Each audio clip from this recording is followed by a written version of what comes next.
আমি আজকে প্রথম পুজো দেখতে আসলাম। আমার বেড়ে ওঠা সিদ্ধেশ্বরী কালী মন্দিরের পাশে, তো পূজার সাথে আমার অনেক সখ্যতা আছে। পুজো না দেখতে আসতে পারলে আমার খুবই খারাপ লাগতো। আর আমার মেয়ের এবার প্রথম পুজো দেখা, ওর নাম সর্বজয়া, এসছে। তো এসে খুবই ভালো লাগছে, সবার সাথে দেখা হলো, এটা আরো বেশি ভালো লাগছে। আর অনেক সুন্দর প্রতিমা, অনেক সুন্দর মণ্ডপ, আর অনেক সুন্দর পরিবেশ, এটা দেখে ভালো লাগছে। আমি যথেষ্ট এনজয় করছি। আমি পুজো দেখতে না আসতে পারলে আমার খারাপ লাগতো, যেহেতু আসতে পেরেছি খুব ভালো লাগছে। এবার আমি একটা পূজা মণ্ডপে এসেছি, সেটা বনানী পূজা মণ্ডপ, বিকজ আমার বাচ্চা ছোট, আমার বাড়ির পাশে এটা, আর কোথাও যাওয়া হয়নি। বনানী পূজা মণ্ডপ সবসময় জাঁকজমকপূর্ণ থাকে, এবারও তাই। এবারও ডিফারেন্ট ভাবে সাজিয়েছে, খুবই সুন্দর লাগছে।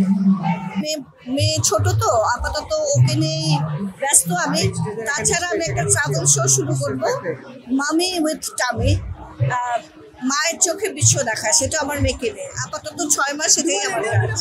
আমি গত 6 মাস একটা বিজ্ঞাপন করলাম মাঝে, আর একটা টক শো করেছি, তাহলে কাজ করি না আপাতত। এখন তো আমি কাজ করতে পারছি না, বিকজ আমার বাচ্চা 3 মাস, 6 মাস না গেলে বলতে পারছি না।